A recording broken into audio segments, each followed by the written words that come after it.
Comment j'ai fait pour faire en sorte que cette région ne parte pas à l'abandon? Oui, parce que en fait, si j'avais fait une vidéo il y a 2 jours de ça, j'étais presque en train de faire capoter ma région. Alors bon, c'est pas une région ultra riche, hein, on est d'accord.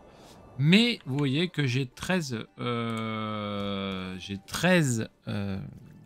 familles pardon, qui travaillent. J'en ai 2 qui ne travaillent pas pour pouvoir construire.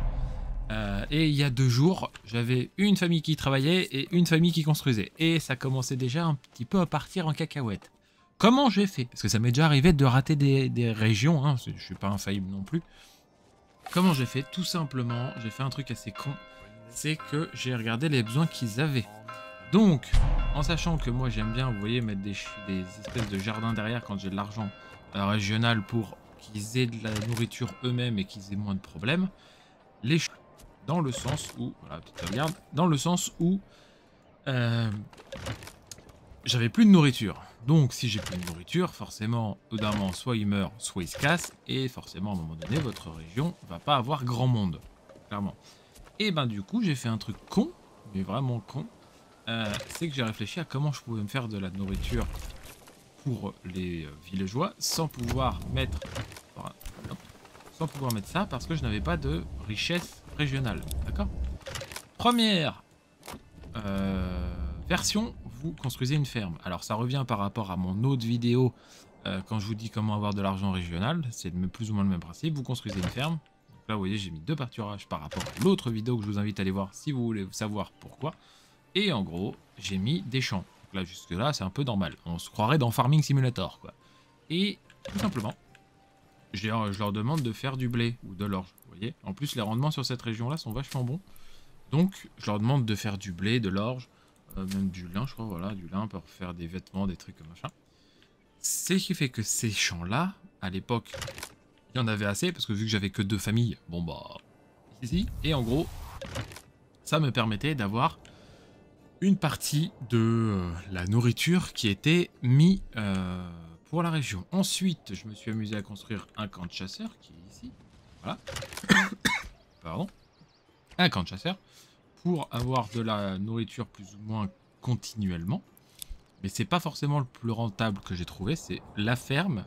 On va dire en, en top 3, ça va être la ferme. En top 2, ça va être les gens et les jardins qu'il y a dans les maisons. D'accord? Donc ça. Et en top 1, ça va être ceci. Ça va être la cueillette. Et oui, parce que vous voyez que j'en ai 50 alors que on va enlever une famille. Hop, j'en ai 50 alors que quand je vais sur la chasse, j'en ai 3 je crois. Il a disparu. Vous voyez, garde-manger, j'ai 3, 2 viandes, voilà, j'ai pas grand chose. Et forcément, la ferme, elle fonctionne qu'une fois par an parce que c'est comme dans la vraie vie, il faut que ça se moissonne, ça se récolte, etc. Donc, les seuls trucs qui sont rentables purement et simplement pour la nourriture, c'est la cueillette et les jardins dans les sensives, derrière les maisons, vous voyez comme là, pour ramener de la nourriture. Pourquoi j'ai ramené de la nourriture? Bah, mon but c'était de ramener encore plus de nourriture, mais pour ramener plus de nourriture, il fallait de l'argent. Et bah pour récupérer de l'argent, vu que je n'ai pas de bétail à l'heure actuelle parce que je n'avais pas les moyens d'acheter des moutons pour pouvoir faire la technique de l'autre vidéo, et ben tout simplement, je me suis amusé au début à vendre. Hop, voilà, je me suis amusé à vendre mes bûches, vous voyez. D'accord. Moi, dans un premier temps, je me suis amusé à vendre mes bûches et ça me rapportait un peu d'argent. Et une fois ça, après, je me suis amusé à remplir petit à petit ma place du marché en construisant une tannerie avec les pots que les chasseurs récupèrent pour créer des vêtements, pour créer de la nourriture. Et plus vous remplissez de contrats, plus vous remplissez les besoins sensibles. Et là, par exemple, vous voyez que je peux l'améliorer au niveau 2 et qu'elle me rapporte de l'argent. Et donc mon but, vous voyez, la preuve, hein, toutes celles-là sont au niveau 2 parce que ça me rapporte un petit pécule supplémentaire, donc de l'argent. Donc j'ai pu améliorer encore plus la région. Et en fait, les gens, quand ils se sont rendus compte de votre région était plus développée, et ben mine de rien, ils sont revenus.